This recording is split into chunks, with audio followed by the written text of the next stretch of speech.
भगवान की वृंदावन बिहारी लाल की ओ पार्वती महादेव की जय। पवन सुत हनुमान की जय। आदिशक्ति जगत्तारिणी श्री सद्गुरु भगवान की शुक्लांबरधरं देवं शशिवर्णं चतुर्भुजं प्रसन्नवदनं ध्यायेत् सर्वविघ्नोपशान्तये। अभिषिक्त्यार्थसिद्धयर्थ पूजितो असुरैः सर्वविघ्नहरस्तस्मै गणाधिपतये नमः। या कुन्देन्दुसारहारधवला या शुभ्रवस्त्रावृता या वीणा वरदण्डमण्डितकरा या श्वेतपद्मासना या ब्रह्मा अच्युतशङ्कर प्रभृतिविदेव सदा वन्दिता सा मां पातु सरस्वती भगवती निःशेषजाड्या।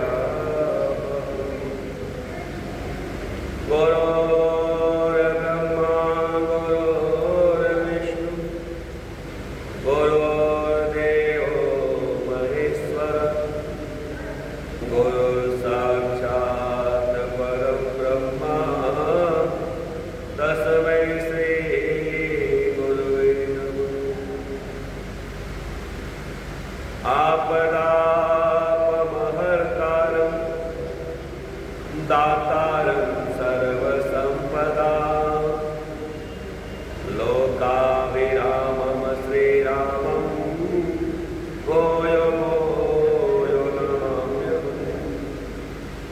मनोजवं मारुततुल्यवेगं जितेन्द्रियं बुद्धिमतां वरिष्ठं वातात्मसंवानरयोर्धमुख्यं श्रीरामदूतं शरणं प्रपद्ये। श्रीरामदूतं शरणं प्रपद्ये। प्रेम से बोले श्री रामचंद्र भगवान की। नाम छोटा सा है गुण गुना लीजिए। नाम छोटा सा है गुण गुना लीजिए।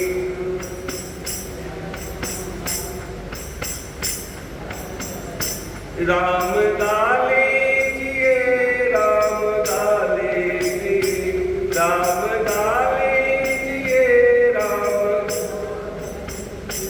नाम छोटा सा है गुनगुना लीजिए। नाम छोटा सा है गुन राम गा लीजिए राम गा लीजिए राम गा लीजिए। नाम छोटा सा है गुनगुना लीजिए। नाम छोटा सा है गुन। नाम भक्ति में है राम धरती में है राम अंबर में है राम धरती में राम नदियों में है राम सागर में है राम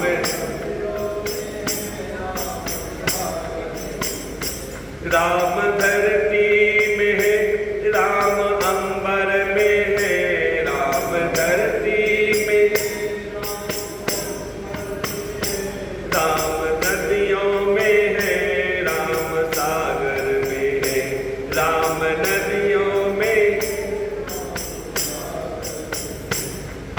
अपनी नैया को पारे लगा लीजिए, अपनी नैया को पारे राम गाले दिए, राम गाले दिए, राम गाले दिए, राम गाले दिए। नाम छोटा सा है गुनगुना लीजिए, नाम छोटा सा है नाम छोटा सा है गुनगुना लीजिए, नाम छोटा सा है राम गाले दिए, राम गाले दिए, राम गाले दिए। नाम छोटा सा है गुनगुना लीजिए, नाम छोटा सा है रामचंद्र में है, राम तारों में है, रामचंदा में है, राम फूलों में है, राम बहारों में है, राम फूलों में है, राम बहारों। रामचंद्रा में है, राम तारों में है, रामचंद्रा में राम फूलों में है, राम बहारों में है, राम फूलों में है। अपने जीवन को थोड़ा महका लीजिए, अपने जीवन को थोड़ा महका लीजिए, राम गाले दिए, राम गाले दिए, राम गाले दिए, राम गाले दिए। नाम छोटा सा है गुनगुना लीजिए, नाम छोटा सा है राम गाले दिए, राम गाले दिए, राम गाले दिए, राम गाले दिए। नाम छोटा सा है गुनगुना लीजिए, नाम छोटा सा है गुनगुना लीजिए। राम गाले दिए, राम गाले दिए, राम गाले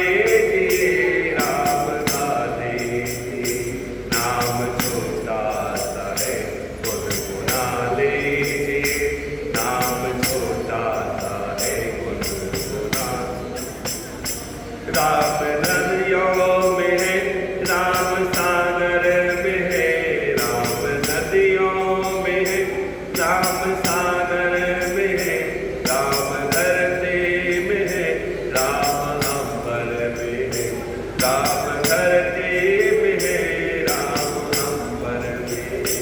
अपनी नैया को पारे लगा लीजिए, अपनी नैया को पारे लगा लीजिए, राम गाले दिए, राम गाले दिए, राम गाले दिए, राम गाले दिए। नाम छोटा सा है गुनगुना लीजिए, राम गाले दिए, राम गाले। प्रेम से बोले श्री रामचंद्र भगवान। सच सर्वगुणोपेता कौशल्यानंदवर्धन समुद्र एव गांभीर्ये हरेण हिमवानिव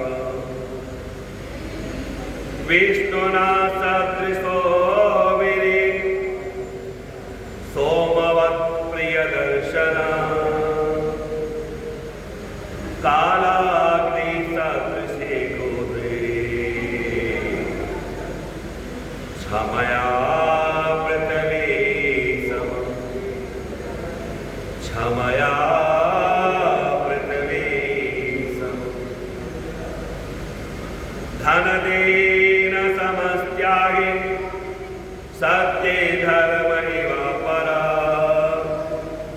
तमेवं गुणसम्पन्नं रामं सत्यपराक्रमं रामं सत्यपराक्रमं। हम लोग कल महर्षि वाल्मीकि की रामायण के अंतर्गत भगवान राम के गुणों पर विचार कर रहे थे। नारद जी ने जो बात कही है वही बात भगवत गीता में भी, और वही बात जब दुर्गा सप्तशती का पाठ करते हैं तो एक आता है अथर्वशीर्ष। ये जो अथर्वशीर्ष है उसमें भी इस बात का जिक्र आता है। माता जी कहती है देखो, मैं ही विद्या हूं, मैं ही अविद्या हूं, मैं ही ज्ञान हूं, मैं ही अज्ञान हूं। यानी ज्ञान से परे जो भी चीजें हो सकती है वो सारी चीजें मैं। इस प्रकार से कहते हैं, भगवान ने भी कहा है कि देखो, देवों में मैं बृहस्पति हूं और असुरों में मैं शुक्राचार्य। भगवत गीता में भगवान श्री कृष्ण कहते हैं अर्जुन को कि मैं देवताओं में बृहस्पति हूं और असुरों में शुक्राचार्य, देवताओं में इंद्र हूं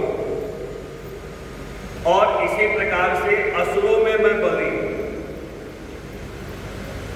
यही बात यहां पर नारद जी वाल्मीकि रामायण वो कहते हैं कि भगवान जो है वह विष्णु के समान ज्वलनशील, मतलब उनके अंदर इतना ताप है, ज्वलन से मतलब जलते नहीं है, उनके अंदर इतना ताप है कि उनके ताप से जो शत्रु पक्ष के लोग हैं वो धराशायी है, और इतने शीतल है जैसे चंद्रमा।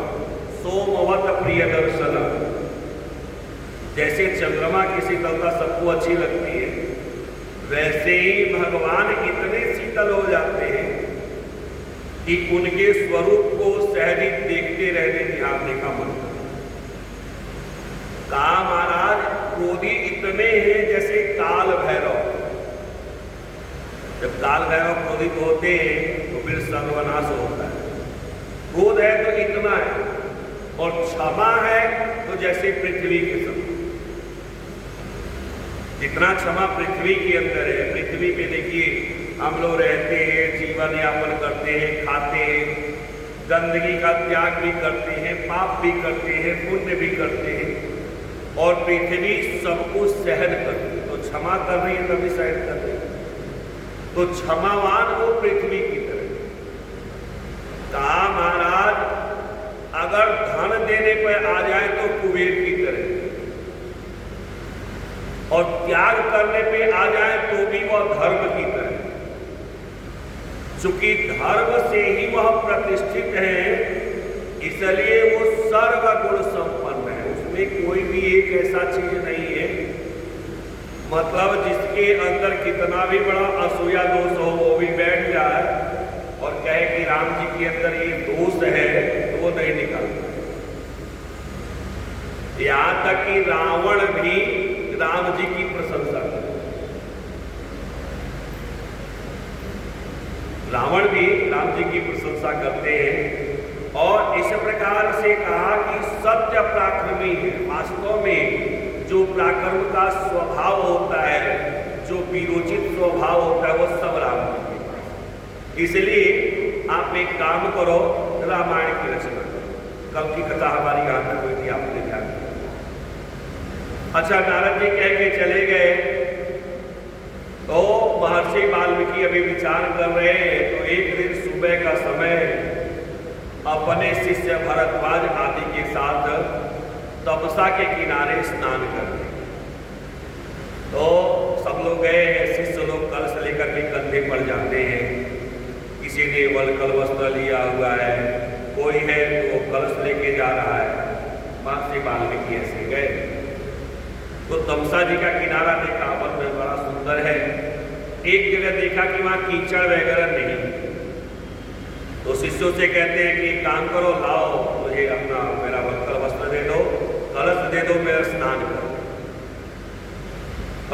करने के लिए तमसा में गए, स्नान किया और जैसे जल देने की बारी आती है तो अचानक इनकी दृष्टि एक क्रौंच के जोड़े पर, क्रौंच पक्षी होता है उसके जोड़े पर, आप सीधे से समझ लीजिए सारस या हंस समझ लीजिए, तो वो क्रौंच का जोड़ा होता है और वो आपस में प्रेम कर रहे हो। तो उस जोड़े को देख करके, उनके निश्चल प्रेम को देख करके वाल्मीकि जी सहज ही निहारने लगते कि देखो पशु पक्षियों में भी कितना प्रेम है, वो भी अपने बच्चों को अपने साथ समेट के रखना चाहते हैं, कितना सुंदर प्रेम है। और इनका प्रेम निश्चल प्रेम है, इसमें कहीं कोई स्वार्थ नहीं है, कोई ऐसी भावना नहीं है कि हमको ये नहीं मिलेगी तो हमारा ये हो जाएगा। निश्चल प्रेम है, कहीं कुछ वो दिखावा नहीं, ऐसा प्रेम होना चाहिए।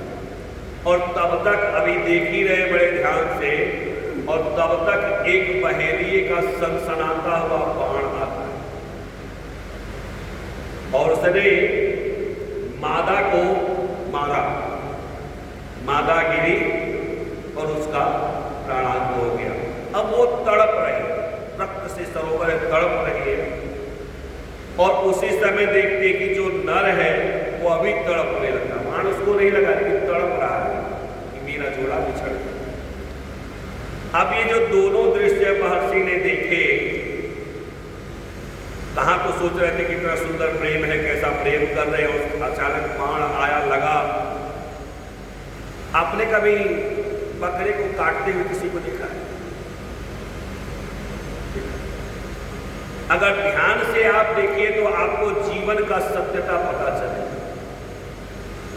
जो लोग मछली को अपना आहार बनाते हैं उनको देखिए कैसा पटकते हैं, तो जब पटकते हैं तो मछली तड़पती है। ऐसे बकरे को आप मारने जाएं तो वो भी तड़पता, छटपटाता है, गले की छुरी चल रही है लेकिन छटपटा रहा है प्राण बचाने के लिए। तो वो जो स्थिति होती है कसाई के लिए अच्छी हो सकती है, परंतु जो सुहृदयी है, जो भगवान के भक्त हैं, उनके हृदय को तो चीरने वाला ही होगा, वो तो देख नहीं पाएंगे। कसाई जो होता है दांत पे दांत दिखा के अपना काम कर रहा है, वो अलग चीज है, परंतु जो भगवान के भक्त होंगे वो बर्दाश्त कर पाएंगे, जिनके अंदर थोड़ा सा भी दया की भावना भी नहीं बर्दाश्त करते। तो इस प्रकार से अब महर्षि वाल्मीकि जी ने उस क्रौंच के जो बाण लगा हुआ रक्त से लगभग छटपटा रहा है, तो अचानक इनके हृदय से एक वाक्य निकला, मानिषादं प्रतिष्ठा त्वमागम शाश्वती समम् यत् क्रौचमिथनादेकं वधिका ममोहिमा। हे निषाद, तुझे जीवन में कभी भी संतोष नहीं मिलेगा, कहीं शांति नहीं मिलेगी। और वास्तव में देखिए आप, जो हिंसा करने वाले हैं, जो अपकार करने वाले हैं, जो चुगली आदि लगाते हैं, दूसरे की निंदा करते हैं, उनको कहीं पर भी शांति नहीं मिल सकती, चाहे कितना भी प्रेम। वो यहां रहे या हिमालय की गुफा में चले जाएं, लेकिन फिर भी शांति नहीं मिलेगी। क्यों नहीं मिलेगी? आप संसार में सब जगह से भाग जाओगे, अपने कर्म से भाग के कहां जाओगे? वो तो हमारे साथ चल रहा है।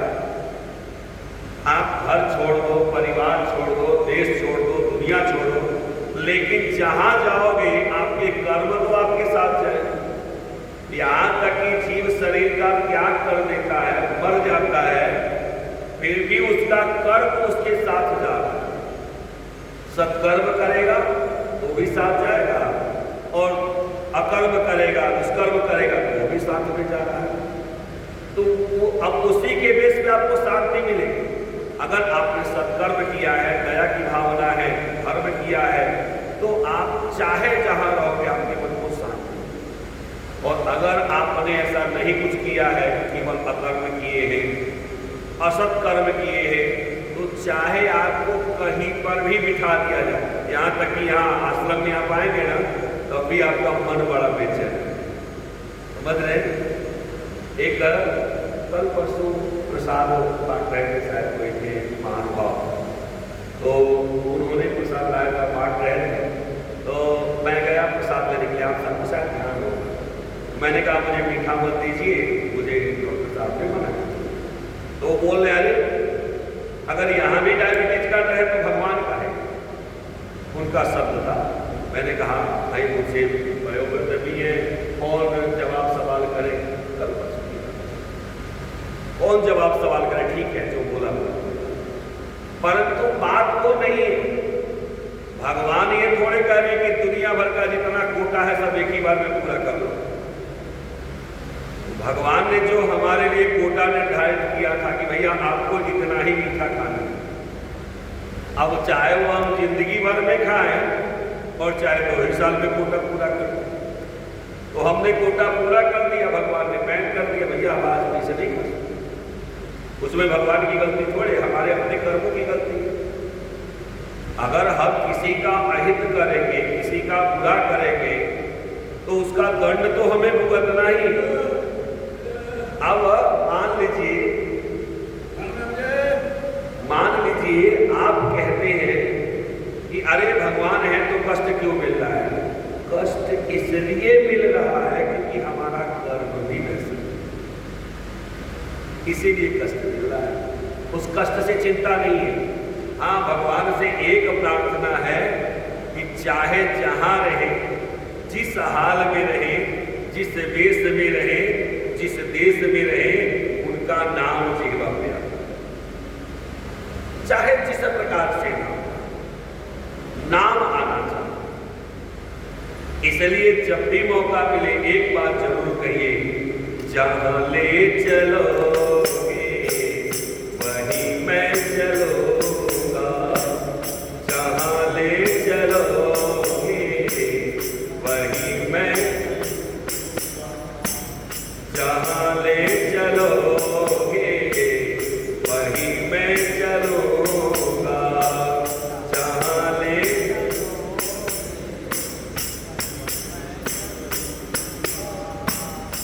जैसे रखोगे ना वैसे मैं रहूंगा, जैसे रखोगे ना वैसे मैं,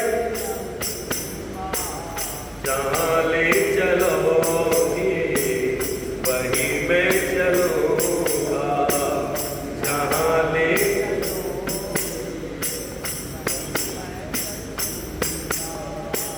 न कोई उलाहना न कोई है अरेदी, न कोई उलाहना न कोई है, कर लो करा लो ना तेरी जो मर्जी, कर लो करा लो ना, कहना भी होगा तो, कहना भी होगा तो मीठे कहूँगा, जहाँ ले चलोगे वहीं मैं चलूँगा, जहाँ ले चलोगे वहीं मैं। तो इस प्रकार से भगवान की जो कृपा है वो हमारे ऊपर हमेशा बरसती रहती है। अब अगर हम ही छाता खोल के बैठ जाए तो भगवान का क्या? अब देखना ये है कि हमने तो छाता नहीं खोला हुआ है, कहीं ऐसा तो नहीं कि हमने ही उस कृपा को रोका हुआ है कि भैया हमारे ऊपर मत बरस। भगवान की कृपा से तो बरस नहीं सकते ऊपर। इसी प्रकार से अब महर्षि वाल्मीकि के मन में जो निकला वो एक श्राप। इसके लिए श्राप है निषाद पहेली।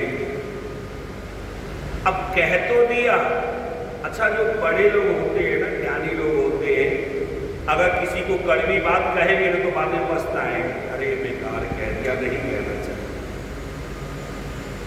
स्नान किए, स्नान करके बाहर आए, लेकिन मन इनका शांत नहीं, मन में बड़ी बेचैनी है।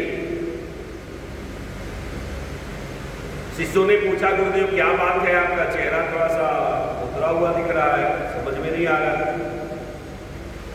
तो महर्षि वाल्मीकि ने कहा, देखो अभी मेरे मुख से एक श्लोक निकला, इसके 4 चरण, मां निषाद प्रतिष्ठाम त्वमागम शाश्वती सम यत् क्रोचमित नादेकम वधि काम मोहितम। 4 छंद हुए ना, तो प्रत्येक छंद में 8 अक्षर, इसमें ताल भी है, मूर्छना भी है, और इसको गाया भी जा सकता है, समझ रहे हैं? तो इसलिए तुम लोग इसको रटना। तो शिष्यों ने रटना शुरू कर दिया, चले आए, मन शांत नहीं। भाई पहले का जो कार्य है वो कर रहा है, शिकार कर रहा है, वो मार रहा है, बात समझ गया, मुझे क्यों इतना क्रोध आ रहा है? वाल्मीकि जी सोचते हैं मुझे इतना क्रोध क्यों आ रहा? उसका जो काम था वो कर रहा था, लेकिन मुझे तो ऐसे क्रोधित होकर श्राप नहीं देना चाहिए।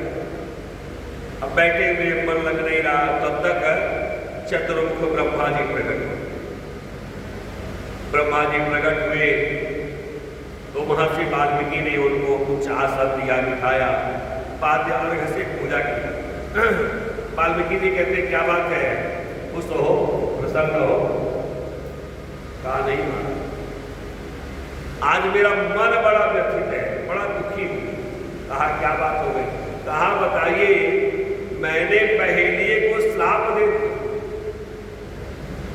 अरे पहेलिये का काम ही है शिकार करना, वो शिकार कर रहा है, लेकिन मेरा काम तो श्राप देना नहीं है, मेरा काम आशीर्वाद देना है।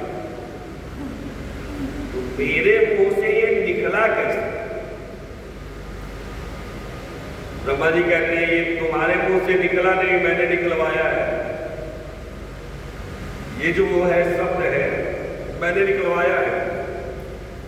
वास्तव में अब जब ये निकल गया तो इसको आधार बना करके आप श्री राम का चरित्र चित्रण करो, श्री राम की कथा लिखो। जो कथा पूर्व में नारद ने आपको सुनाया वह आपको लिखना है, और लिखना भी ऐसे है कि ताकि सारा संसार उसको गा सके। याद रखना, आप जो लिखोगे वही सत्य हो जाए। और जब तक समुद्र है, जब तक सूर्य और चंद्रमा है, जब तक धरती है, तब तक रामायण की कथा का विस्तार ही होगा। रामायण हमेशा रहेगा, लोग खत्म हो जाएंगे लेकिन रामायण कभी खत्म नहीं होगा। रामायण का हमेशा विस्तार ही होगा। तो आप लिखो, जो आपने नारद से सुना है वो सब लिख देना, और जब तुम लिखना शुरू करोगे तो मेरे आशीर्वाद से तुमको सारी चीजें अक्षरशः वैसे ही दिखाएंगे। और सही है, वाल्मीकि ब्रह्मा जी तो कह के चले गए, वाल्मीकि जी ऐसे हाथ कर रहे हैं और लग रहा है जैसे आंवला रखा हुआ है हाथ में, और भगवान का पूरा चरित्र उसी आंवले में फिट है, देख रहे हैं उसी तरह से, और पूरी कथा लिख रहा है। 24,000 श्लोक में रामायण की रचना करने के बाद शिष्यों को भी सुनाया, शिष्यों को भी पढ़ाया, लेकिन मन में विचार कर रहे हैं रामायण पढ़ सभी सकते, पढ़ना नहीं, पढ़ तो सभी नहीं, लेकिन मुझे वो आदमी चाहिए जो रामायण को गा करके बताए। रामचरितमानस हो, रामायण हो, कोई चीज हो, एक पढ़ लेना अलग बात है। मंगल भवन या मंगल आर्य नमो सुदशरथ जय बिहारी, ये पढ़ना अलग बात है, परंतु कहां पे कौन सा भाव है। अब जैसे स्तुति कर रहे हैं, तो स्तुति कर रहे तो सहज ही आपकी आंखें अधखुली मुद्रा में होनी चाहिए। भगवान की स्तुति कर रहे हैं। कल हमने स्तुति की थी जय जय सोनायक भगवान का। तो जब भी आप स्तुति करते तो उस समय आपका दूसरा भाव होना चाहिए। भगवान जब प्रकट होते उस समय दूसरा भाव होना चाहिए। जब आप कह रहे हो राम सिया राम सिया राम जय जय राम राम सिया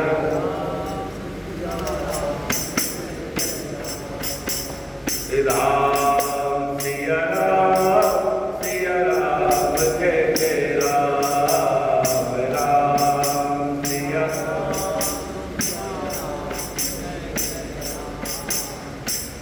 हरि व्यापक सर्वत्र समाना प्रेम से प्रकट होहि मैं जाना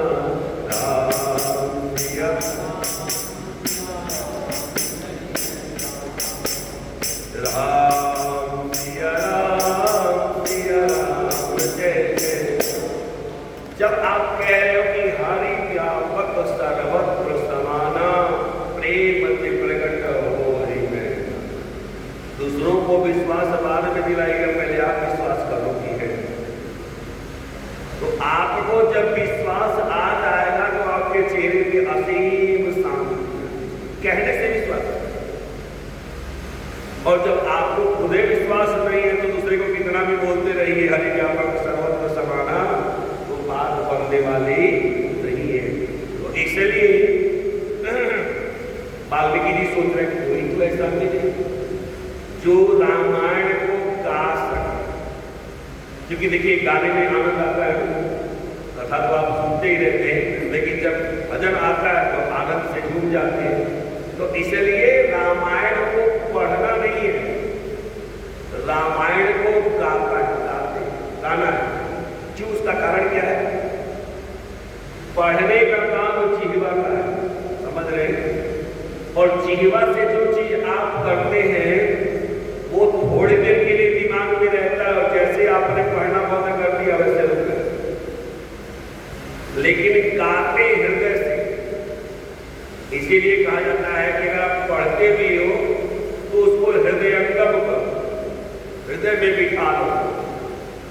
अगर पढ़ाई आप ये मान के कर रहे हो पढ़ रहे हैं तो आपको आनंद नहीं आएगा। पढ़ाई ये सोच के करो कि इसमें भी आनंद आता है, पढ़ाई में भी आनंद को खोजो, तब जाकर के आपको वो चीज हृदय में बैठ जाए। तो जब आप रामायण को गाते हैं तो वो चीज हृदय में बैठ जाता है। एक बार जो हृदय में बैठ गया वो फिर जीवन भर नहीं निकले।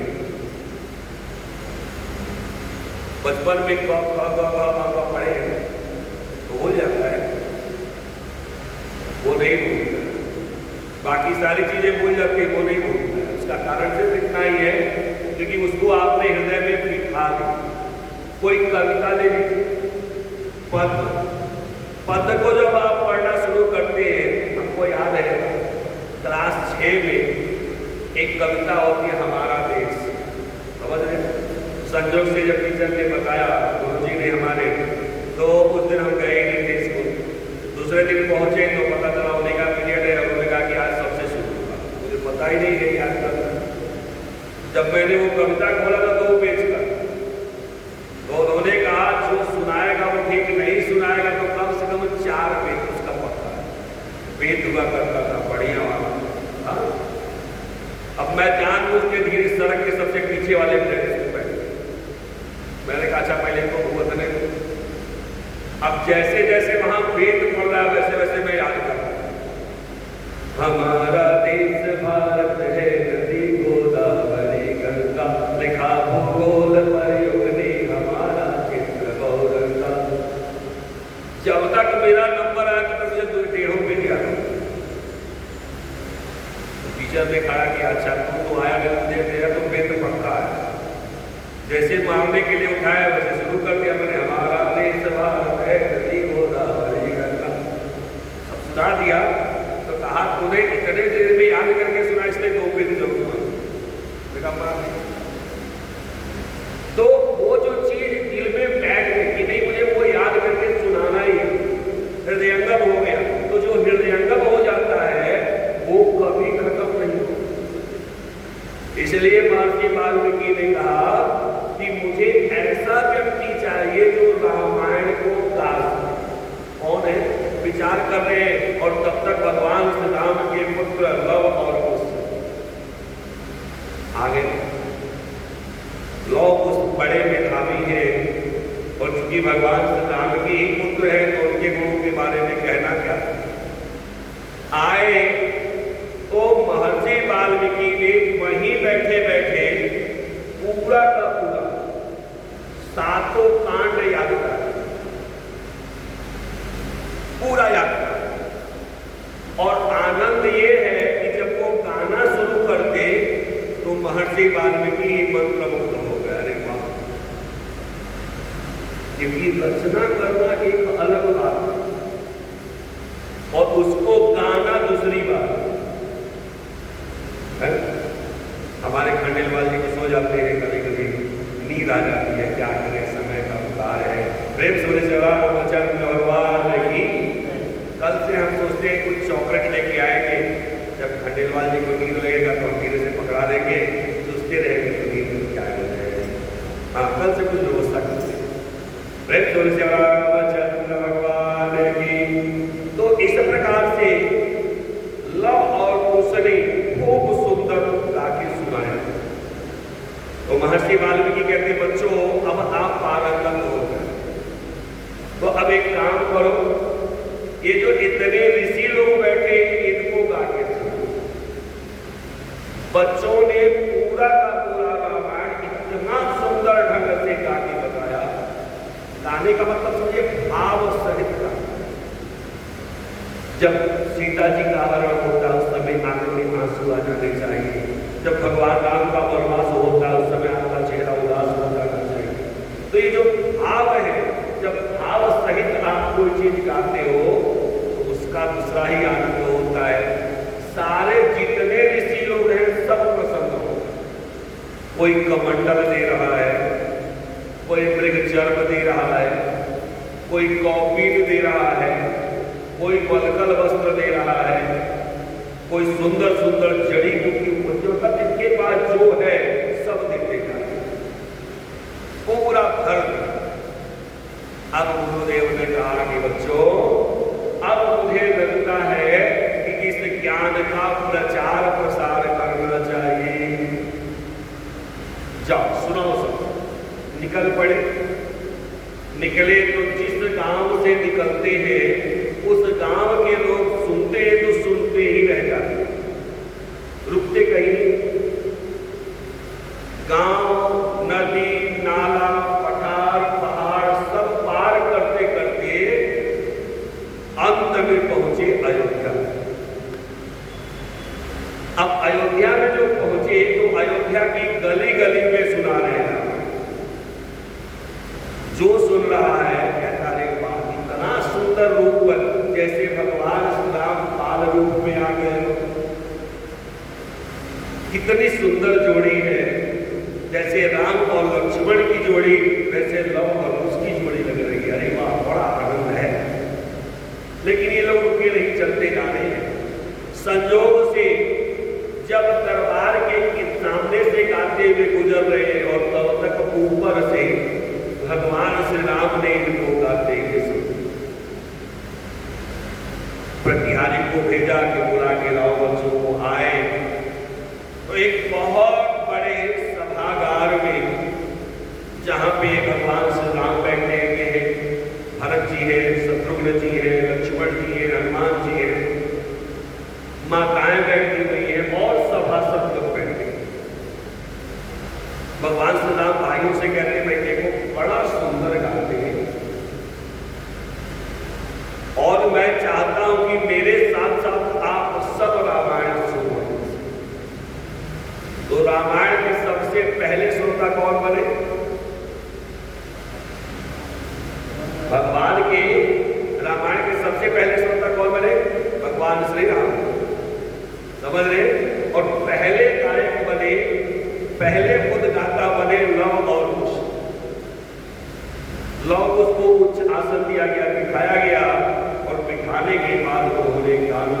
किया कि महाराज इस संसार में कौशल नामक एक नगरी है जिसे हम अयोध्या में कहते हैं। समझ गए? पहले कई वर्षों पहले इसका नाम कौशल ही हुआ करता था, कौशल से अयोध्या। तो इस प्रकार से कहते हैं महाराज को पुरी क्या है, जैसे इंद्र की अमरावती, और उस पुरी में महाराज दशरथ राज्य कर रहे ठीक वैसे जैसे राजा मनु राज किया था। अयोध्या पुरी के बारे में बताते हैं, कहते हैं महाराज जिस प्रकार की पुरी है उनकी शोभा, समझिए कि 3 सर्गों में खाली अयोध्या पुरी की शोभा के बारे में वर्णन किया गया। सुंदर सी गलियां हैं, आपको जान के आश्चर्य होगा उस समय में स्त्रियां नाटक खेलती थी रंगमंच पर, उसी में से कोई राम बन जाती, कोई सीता बन जाती, कोई लक्ष्मण बन जाती, कोई भरत, कोई शत्रुघ्न, ऐसे बनकर के रंगमंच पे अभिनय किया करती स्त्रियां करती। धान की खेती भरपूर होती, इतनी होती थी कि पूरा प्रजा संतुष्ट है। लोग कुछ कहते हैं कि जिस समय की कथा है उस समय पूर्व का स्वभाव कैसा था, अयोध्या के लोगों का स्वभाव कैसा था, कुछ झलक मैं आपको दिखाता हूँ। तस्मिन् पुरवरे हृष्टा धर्मात्मनो बहोश्रुत नरास्पुष्टा धनस्वये स्ववैरलोका सत्यवादी। उस समय जितने प्रजावासी थे हमेशा संतुष्ट रहने वाले, किसी के चेहरे पे असंतुष्टि का भाव नहीं रहता। धर्मात्मा थे, और ऐसे धर्मात्मा थे कि धर्म के अनुसार ही आचरण करते थे, कभी भी धन के पीछे नहीं भागते। लक्ष्मी जी स्वयं उनके पीछे पीछे चलती, और कभी किसी से वैर नहीं होता था जिस समय की कथा, क्योंकि सारे के सारे लोग केवल